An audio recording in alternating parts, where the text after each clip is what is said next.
Today we have brought you the latest Tesla news. Tesla and Nissan get top reliability scores in Consumer Reports survey. Tesla Giga Berlin poised for three-shift vehicle production. Tesla opening its Superchargers to other EVs is creating a weird problem. And Tesla track mode officially comes to Model Y via holiday update. Let's get into all the details. So let's get started.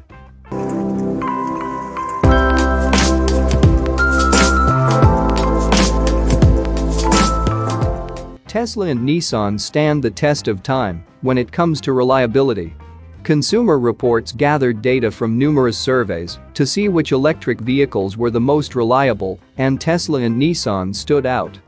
According to Consumer Reports data, the Tesla Model 3 and the second-generation Nissan Leaf were the second and third most reliable electric vehicles. The 2022 Kia EV6 was the only vehicle to beat the Tesla Model 3 and Nissan Leaf. However, the EV6 still has some aging to do before it can match the Tesla Model 3's reliability track record.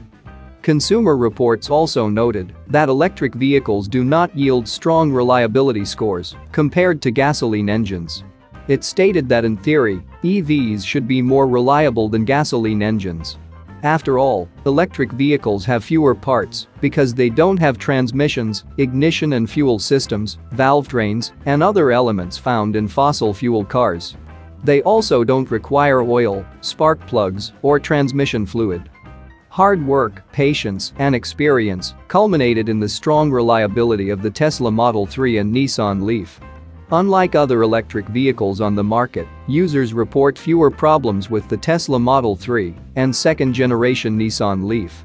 They experience fewer issues with batteries, electric motors, and charging. Even more interesting is that the Model 3's reliability outshines that of Tesla's other vehicles. Tesla has improved the Model 3 quite a bit since sales began. It plans to revamp the Model 3 again soon. Consumer Reports stated that the Tesla Model S, Model X, and Model Y are still below average regarding reliability. Although Tesla has made significant improvements to the Model Y in recent years, that may improve its reliability score in the future. Model Y owners still report suspension issues and body hardware problems related to the hatch. They also pointed out issues with the Model Y's paint and trim. Meanwhile, Tesla customers who own Model S and Model X units often bring up air suspension problems. Moving to the next update, Tesla Giga Berlin poised for three-shift vehicle production. Tesla Gigafactory Berlin may have caught a lot of headlines this year due to the controversy surrounding the facility and its local opponents, but the Germany-based Model Y plant is expanding its capabilities at a steady rate. And if recent reports are any indication, it would appear that Giga Berlin is about to raise its vehicle production further. In early October, Tesla announced that Giga Berlin has been able to produce 2,000 Model Y crossovers in 1 week. This translates to a run rate of over 100,000 units per year.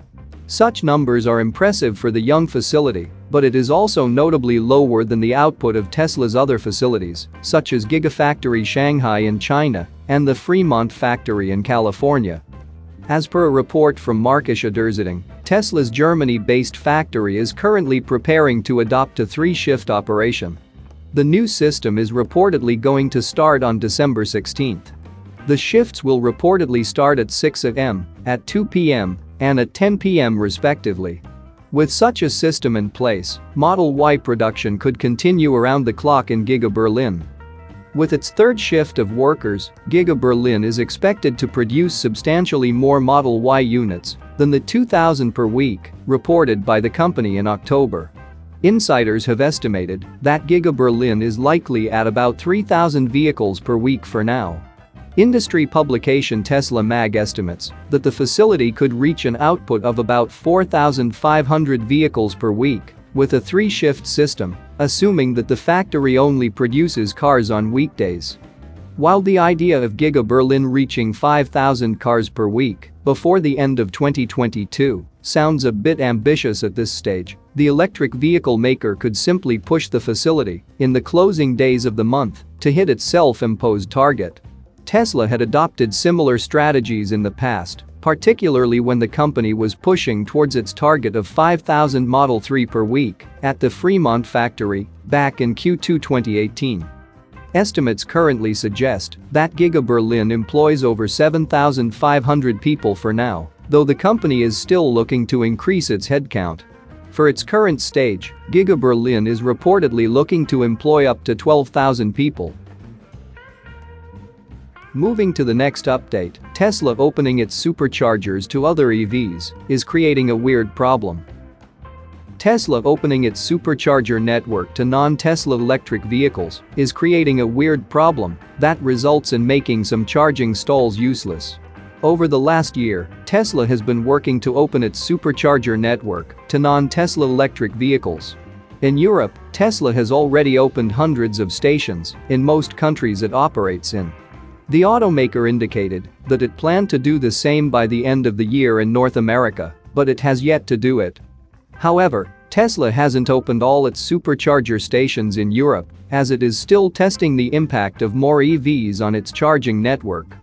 There's one problem that not a lot of people saw coming when allowing non-Tesla EVs on the supercharger network, which was designed for Tesla vehicles.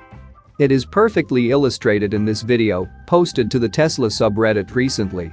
The problem here that the Model 3 owner didn't realize until he was already parked is that the Jaguar I-Pace parked to the right was using the supercharger that would have normally been used by the Tesla parked in the middle. That's no fault to the I-Pace owner, since it is the only way he could have plugged in. The problem is that the supercharger is designed to work with Tesla vehicles, which all have their charge ports on the back left side of the vehicles. That's not the case for other EVs in the market. Some have it on the front left side, like the I-Pace. Others have it in the middle of the front end, like the Hyundai Kona. The inconsistencies between charge ports on all the different models are something that Tesla didn't have to adapt to with the supercharger network until now. Other charging network operators, like Electrify America, had to since aim to serve every electric vehicle equipped with a CCS charge connector, and they equipped their stations with longer cable attached higher up to be able to reach around a vehicle. Tesla is going to have to adopt a similar solution as it continues to open its supercharger network in more markets. Otherwise, it will create more of these awkward situations, like the one in the video here. It looks like Tesla is already aware of the situation because it is working on a new generation of its charging station, Supercharger V4, which appears to have a much longer cable. But the question is, how and if Tesla will adapt existing stations to the issue, because it already has over 40,000 superchargers around the world. Moving to the last update, Tesla Track Mode officially comes to Model Y via Holiday Update.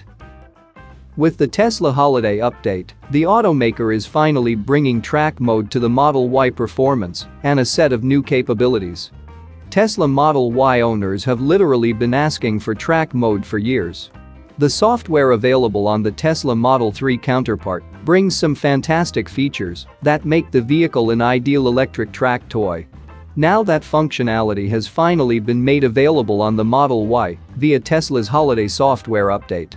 Tesla's second-generation Track Mode came out 2 years ago, and it revitalized the software.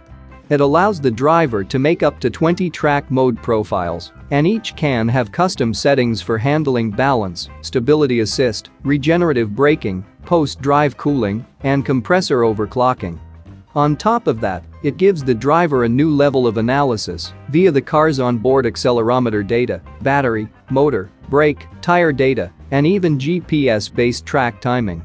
And if these settings weren't cool enough, Track Mode allows the driver to record their laps via the car's onboard cameras, which can then be used to brag to their friends. While some have pointed out that the Model 3 is the more ideal vehicle for the track due to its smaller size, better aerodynamics, and lower center of gravity, the Model Y offers a better user experience for someone who wants to track their vehicle less frequently, or for someone who doesn't want to take their car to competitions. As Tesla vehicles become more recognized for their performance prowess, more capabilities will likely come to Track Mode in the coming years. And as shown by Unplugged Performance, physical upgrades are following closely behind. The newest Tesla update brought a wealth of other improvements ahead of the holiday season. The update shows the incredible benefit of over-the-air updates in general, making Tesla's vehicles better without even moving them. Hopefully, this functionality will spread to other brands quickly in the coming years and allow for an ever-improving ownership experience for everyone. That's it for now. So what are your thoughts about this? Let us know in the comments. Stay tuned at the electric arena for all the latest Tesla and electric vehicle news.